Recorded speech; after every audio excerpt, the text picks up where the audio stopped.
నమస్కారం వార్తలకు స్వాగతం. ముందుగా ముఖ్యాంశాలు. మాజీ మంత్రి ఎమ్మెల్యే హరీష్ రావు మీడియా సమావేశం, పలు అంశాలపై వివరణ.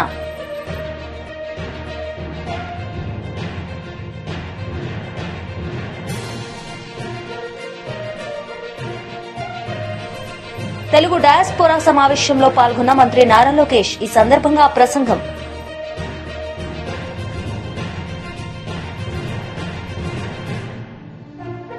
సాల్మన్ హత్యకు కారణమైన వారిని శిక్షించాలని మంగళగిరిలోని డీజీపీ కార్యాలయంలో వైఎస్ఆర్సీపీ నేతలు వినతి పత్రం సమర్పించారు. ముద్దాయిలకు సహకరించినటువంటి పరిస్థితి కనిపిస్తా ఉన్నది. ఎందుకంటే 10వ తారీఖున ఆయన మీద దాడి జరిగితే అదే రోజున ఆయన తమ్ముడు సోదరుడు ఫోన్ చేసి చెప్తే పోలీసు రియాక్ట్ కాలేదు. 11వ తారీఖున భార్య వెళ్ళి కంప్లైంట్ ఇచ్చినా రిజిస్టర్ చేయలేదు. 12వ తారీఖున గవర్నమెంట్ హాస్పిటల్లో చేరిన తర్వాత కోమాలో ఉన్నాడని సర్టిఫికేట్ తీసుకుని దాని ద్వారా కంప్లైంట్ ఇస్తే 12వ తారీఖున రిజిస్టర్ చేశారు. కోమాలో ఉన్న పేషెంటు అని డాక్టర్ సర్టిఫికేట్ చేసిన దాన్ని కూడా చూసుకొని 324 చేశారు. చూశారు కదా చిత్రం ఏంటో. ఖచ్చితంగా అటెంప్ట్ టు మర్డర్ చేయాల్సింది 324 చేశారు. దానికన్నా ముందు ఏం చేశారో తెలుసా? పోలీసులు సాల్మన్ మీద కేసు పెట్టారు, సాల్మనే కొట్టాడని.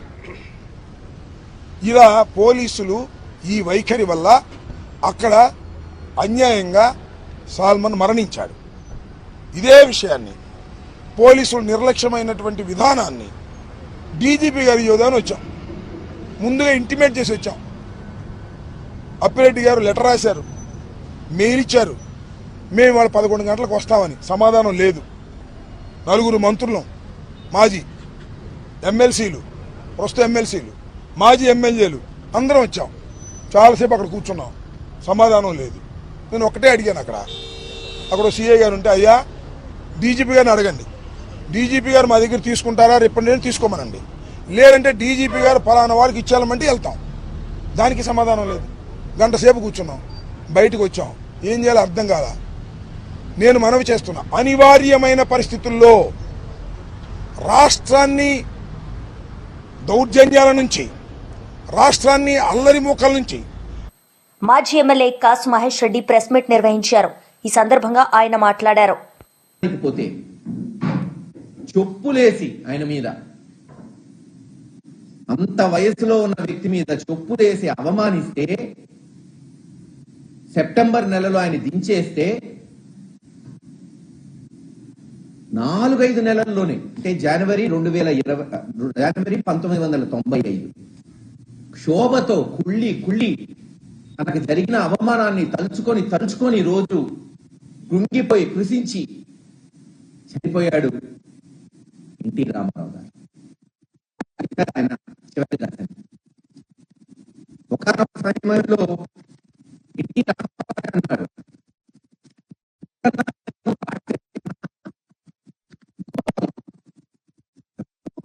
చంద్రబాబు నాయుడు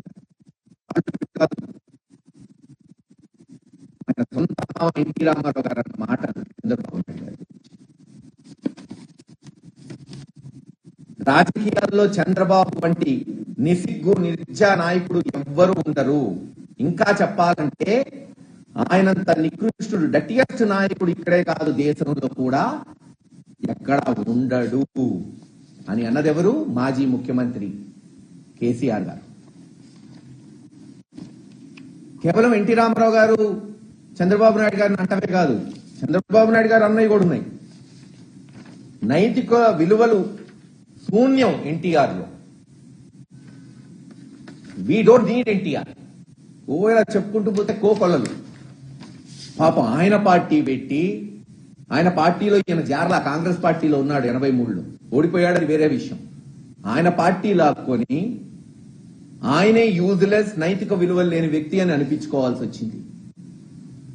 మరి ఈ రోజేమో ఆయన వర్ధంతి చేస్తూ ఆయన పొగుడుతున్నాడు.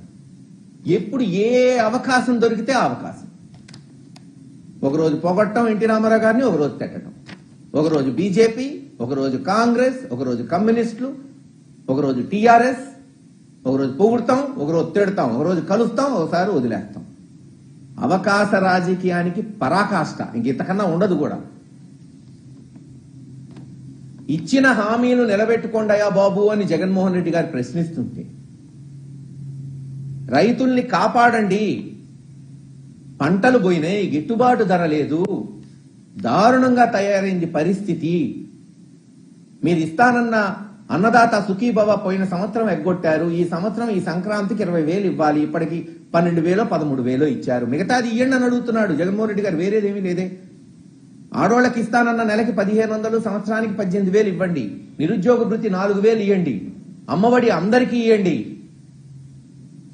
అడుగుతుంటే జగన్మోహన్ రెడ్డి గారిని దుమ్మెత్తిపోయటం, దుర్భాషలాడటం. ఈరోజు గ్రామాలకు పోండి, అసలు ఎక్కడన్నా సంక్రాంతి కళుందా? ఎట్టుండేది సంక్రాంతి అంటే?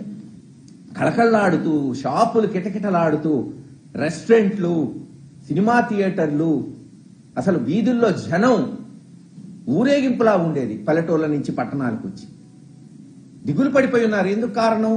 పోయిన సంవత్సరం ఏమో పండించే పంటకి గిట్టుబాటు ధర లేకపోయేటప్పటికి అప్పులు పాలయ్యారు. ఈ సంవత్సరం ఏమో పంటలు పాడైపోయినాయి. ఇస్తానన్న రైతు భరోసా, అన్నదాత సుఖీభవ పేరు మార్చారు తప్పితే డబ్బులు రాలా. గతంలో ఏమన్నారు? సంక్రాంతి వస్తే జగన్మోహన్ రెడ్డి గారు ఉన్నప్పుడు సంక్రాంతి వచ్చింది 9, సరదాలు తెచ్చింది 9 అనేవాళ్ళు జనం. ఈ రోజు ఏమంటున్నారు? చంద్రబాబు వచ్చాడు 9, సంక్రాంతి సంకనాకపోయింది 9 అంటున్నారు జనం. ఒక బాధ్యత గల ప్రతిపక్షంగా ఇవన్నీ ఎండగడుతుంటే జగన్మోహన్ రెడ్డి గారిని ఇష్టం వచ్చినట్టు మాట్లాడటం. జగన్మోహన్ రెడ్డి గారికి సొంత పత్రిక, ఛానల్ ఉందంట. మరి మీకున్నాయి? ఈనాడేంది, జ్యోతి ఏంది, TV5 ఏంది, ABN ఏంది, అన్ని మీరు పెట్టించిన ఛానల్లో, మీరు షేర్ హోల్డింగ్ ఉన్న ఛానల్స్, పేపర్లో మిమ్మల్ని ఎత్తుకొని పొగుడుతున్న ఛానళ్ళు. ఆ రోజు కూడా అంతే కదా, ఎన్టీ రామారావు గారే తప్పు చేసినట్టు చిత్రీకరించి పాపం.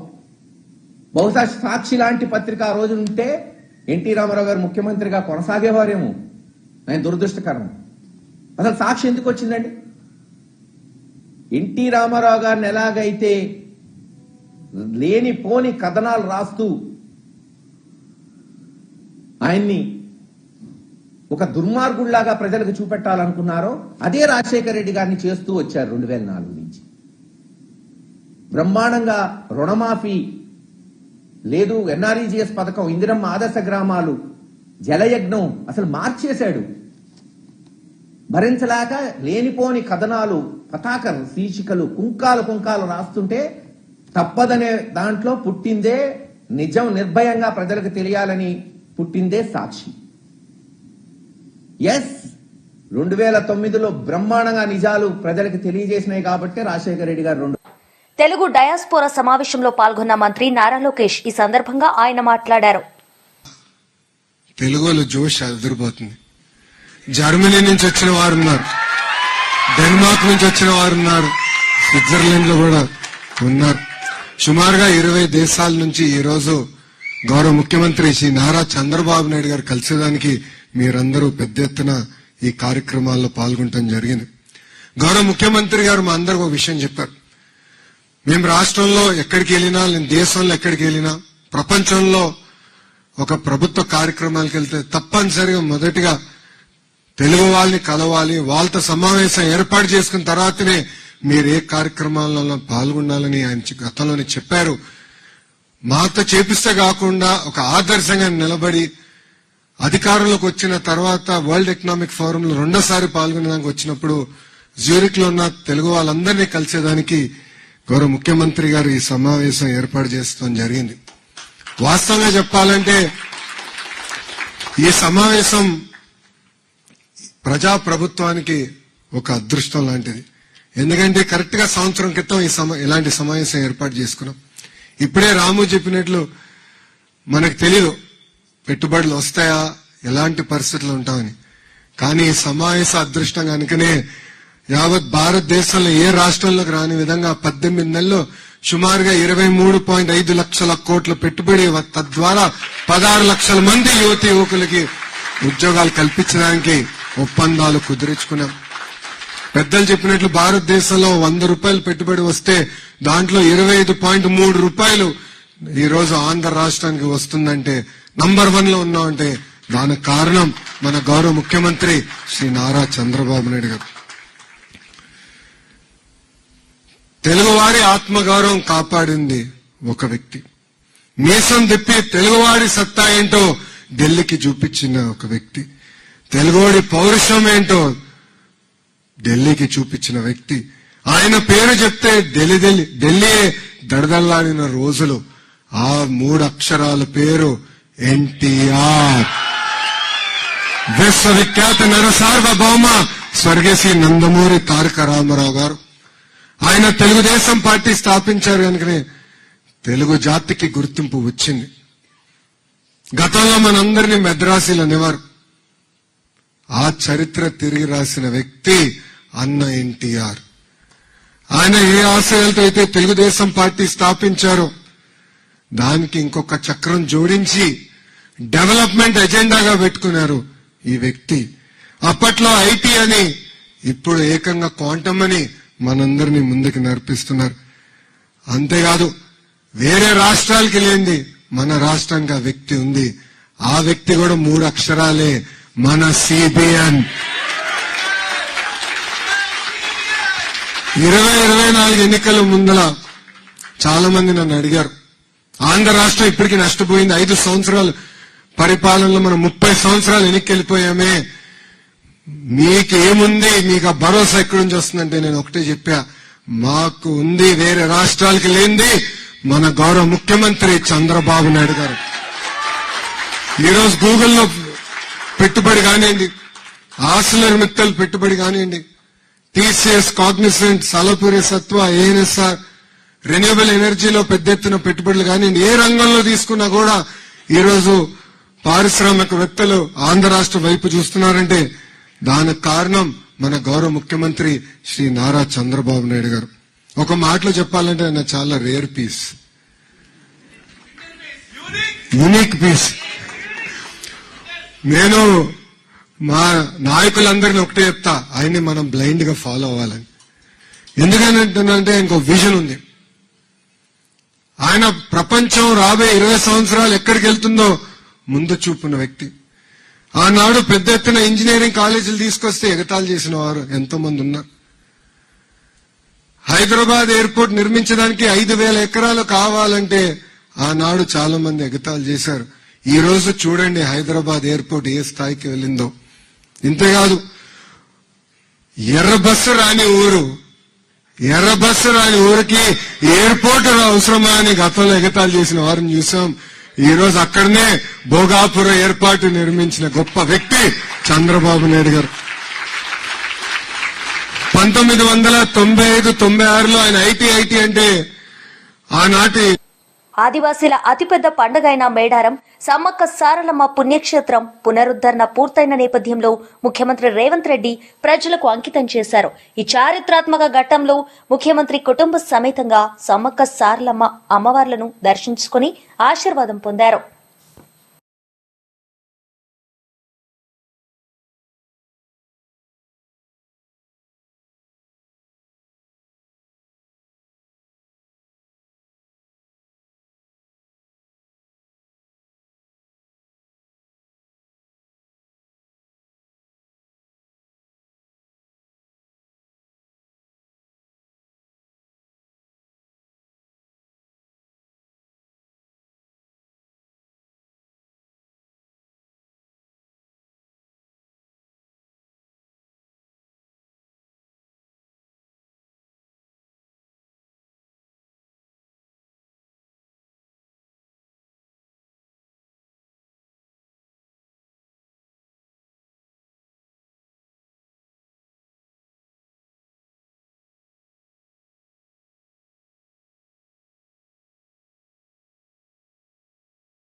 మాజీ మంత్రి ఎమ్మెల్యే హరీష్ రావు మీడియా సమావేశం నిర్వహించారు. ఈ సందర్భంగా ఆయన మాట్లాడారు. రెండవ కోణం ఉంది. రెండవ కోణం ఏంటంటే, గతంలో ఇదే సింగరేణిలో బీఆర్ఎస్ ప్రభుత్వ హయాంలో టెండర్లు జరిగి -10, -20 ఉన్న టెండర్లు కొన్ని ఉన్నాయి. అవి ఇప్పుడు రద్దు చేసి అదే కాంట్రాక్టర్కు వారి అనుయాయులకు ఇప్పుడు మళ్ళీ రింగ్ చేసి +7% తోని టెండర్లు కట్టబెడతా ఉన్నారు. అది చేస్తే ఇప్పుడు -10 +7 అంటే 17% డిఫరెన్స్. గతంలో బీఆర్ఎస్ హయాంలో ఇటువంటి విధానం లేక కాంపిటేటివ్ మెథడ్లో టెండర్లు జరిగినాయి. ఆ టెండర్లను రద్దు చేసి వీళ్ళంతా కూడా కూడబలుక్కొని అదే కాంట్రాక్టర్లకు ఆ కంపెనీ పేరు మీద కాకుండా వాళ్ళ సిస్టమ్ కన్సర్న్ వాళ్ళ అనుయాయులకు ఈరోజు +7 మీద టెండర్లు కట్టబెట్టి కమిషన్లు కొల్లగొడతా ఉన్నారు. ఉదాహరణకు నేను కొన్ని చెప్తాను. ఇప్పుడు గతంలో వెంకటేష్ ఖని అనే టెండర్ బీఆర్ఎస్ హయాంలో మైనస్ టెండర్ ఉండే. ఇప్పుడు వీళ్ళు 2025లో దాన్ని రీటెండర్ చేసి మళ్ళీ ప్లస్లో అప్పగట్టారు. అట్లనే ఎస్ఆర్పి OC2 శ్రీరాంపూర్ గతంలో మైనస్ టెండర్ ఉండే. ఇప్పుడు ఆ మైనస్ టెండర్ను రద్దు చేసి మళ్ళీ టెండర్ నిర్వహించి ప్లస్ టెండర్ కుమ్మక్కి చేసి రింగు చేసి సైట్ విజిట్ సర్టిఫికెట్ పెట్టి వారి అనుయాయులకు కట్టబెట్టే ప్రయత్నం చేస్తున్నారు. అట్లనే ఎస్ఆర్పి OC2 ఎక్స్పాన్షన్ 2025 ఇది టెండర్ ఇప్పటికి 3 సార్లు వాయిదా వేసిండ్రు. ఇది కూడా కట్టబెట్టడానికి ఇంకా డీల్ సెటిల్ కాక వాయిదాలు వేసుకుంటూ ఇప్పుడు వాళ్ళ అనుయాయులకు కట్టబెట్టే ప్రయత్నం చేస్తున్నారు. ఇది గతంలో జరిగిన టెండర్లను రద్దు చేసి తిరిగి తమ అనుయాయులకు రింగ్ చేసి కోట్లాది రూపాయల కమిషన్లు మాట్లాడుకొని టెండర్లు కట్టబెడుతున్నటువంటి పరిస్థితి. ఇంకో మూడవ కోణం ఉంది ఇంట్లో. గతంలో సింగరేణి ఏం చేసేదంటే డీజిల్ బల్క్గా IOC నుంచి ప్రభుత్వ రంగ సంస్థల నుంచి, ఇది కూడా ఒక కేంద్ర ప్రభుత్వ రంగ రాష్ట్ర ప్రభుత్వ రంగ సబ్సిడరీ సంస్థ, డైరెక్ట్గా డీజిల్ తీసుకొచ్చి కాంట్రాక్టర్లకు డీజిల్ వాళ్ళు సరఫరా చేసి పని మాత్రమే చేయించుకునేవాళ్ళు. కానీ వీళ్ళ కమిషన్ల కోసం, వర్క్ వాల్యూ పెంచడం కోసం, పర్సంటేజీల కోసం ఇప్పుడు ఏం చేసిండ్రు, డీజిల్ను కూడా కాంట్రాక్టర్ ఖాతాలో జమ చేసినారు. అప్పుడు ఏమైంది, 50 కోట్ల పని 100 కోట్లు అవుతుంది, డబుల్ అవుతుంది. పర్సంటేజ్ 50 కోట్ల మీద 10% మాట్లాడుకుంటే 100 కోట్లు డీజిల్ కూడా కలిపితే 100 కోట్ల మీద 10% వస్తుంది కదా. కమిషన్ల కోసం సింగరేణి ఇచ్చేటువంటి డీజిల్ విధానాన్ని రద్దు చేసి దాని కాంట్రాక్టర్ ఖాతాలో జమ జరిపి ఈరోజు పెద్ద ఎత్తున పర్సంటేజీలు కొల్లగొట్టే కొత్త విధానాన్ని కూడా రేవంత్ రెడ్డి ప్రభుత్వం తీసుకొచ్చింది. ఇన్ఫ్యాక్ట్ దీనివల్ల సింగరేణికి బాగా లాస్. ఎప్పుడైనా కాంట్రాక్టర్ బిల్లు చెల్లించినప్పుడు 18% GST కట్టాల్సి ఉంటుంది. నువ్వు 50 కోట్లు పని చేస్తే 50 కోట్ల మీదనే నీకు GST కట్టాలి. ఇప్పుడు డీజిల్ కూడా కలిపితే ఏమవుతుంది, అది డబుల్ రేట్ అవుతుంది, 100 కోట్లు అవుతుంది 50 కోట్ల పని. ఇప్పుడు 100 కోట్ల మీద GST కడితే సింగరేణి సంస్థకు నష్టం కదా. అంటే ఈ రకంగా సంస్థకు నష్టమైనా సరే మాకు కమిషన్లు పెరగాలి, మాకు కమిషన్లు వస్తే చాలు అని చెప్పి ఈ కొత్త డీజిల్ విధానాన్ని కూడా తీసుకొచ్చి ఇటు సంస్థకు నష్టం చేస్తున్నారు, మరోవైపు వీళ్ళు కమిషన్లు కొల్లగొడుతున్నటువంటి పరిస్థితి. ఇదంతా కూడా ఎవరి కన్సర్న్లో జరుగుతుంది, ముఖ్యమంత్రి గారి దగ్గరి సన్నిహితుడు, ఆయన సమీప బంధువు కనుసన్నల్లోనే ఇదంతా జరుగుతూ ఉంది. ఎవరికి టెండర్ రావాలన్నా, ఎవరికి సైట్ విజిట్ సర్టిఫికెట్ రావాలన్నా ఆయన ఆజ్ఞ లేందే సర్టిఫికెట్ రాదు, టెండర్ దక్కదు. ఒక రింగ్ లీడర్, ఒక గ్యాంగ్ లీడర్ని పెట్టినారు. ఒక్కొక్క దానికి ఒక గ్యాంగ్ లీడర్.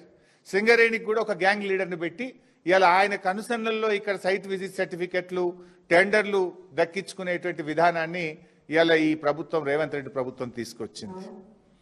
ఇలా నేను ఒకటి అడుగుతా ఉన్నా, చీటికి మాటికి సిట్ అంటున్నావు కదా, చీటికి మాటికి ఎంక్వైరీలు అంటున్నావు కదా, నేను ఇంత ఓపెన్గా ఫ్యాక్ట్స్ బయట పెడుతున్నా. నీకు నిజాయితీ ఉంటే, దమ్ము ఉంటే దీన్ని CBI విచారణకు ఆదేశించు. అన్ని సాక్ష్యాలతో సహా నేను CBIకి అందించడానికి సిద్ధంగా ఉన్నా. ఇప్పుడు కిషన్ రెడ్డి గారు కోల్ ఇండియా మినిస్టర్. ఇలా కేంద్ర ప్రభుత్వంకు సింగరేణిలో 49% వాటా ఉంది. కిషన్ రెడ్డి గారు ఇవాళ రేవంత్ రెడ్డితో బీజేపీకి అక్రమ సంబంధం లేకపోతే, రేవంత్ రెడ్డి బీజేపీల మధ్య చీకటి ఒప్పందం లేకపోతే వెంటనే దీని మీద CBI విచారణకు ఆదేశించాలని నేను బీజేపీ పార్టీని, కిషన్ రెడ్డి గారిని. వార్తలు ముగించే ముందు ముఖ్యాంశాలు మరోసారి. మాజీ మంత్రి ఎమ్మెల్యే హరీష్ రావు మీడియా సమావేశం, పలు అంశాలపై వివరణ.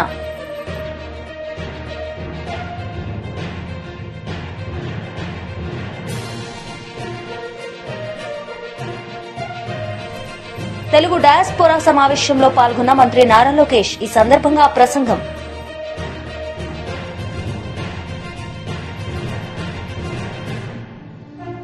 ఈ వార్తలు ఇంతటితో సమాప్తం. తిరిగి ప్రసారమయ్యే వార్తల్లో మళ్ళీ కలుద్దాం. అంతవరకు సెలవు. నమస్తే.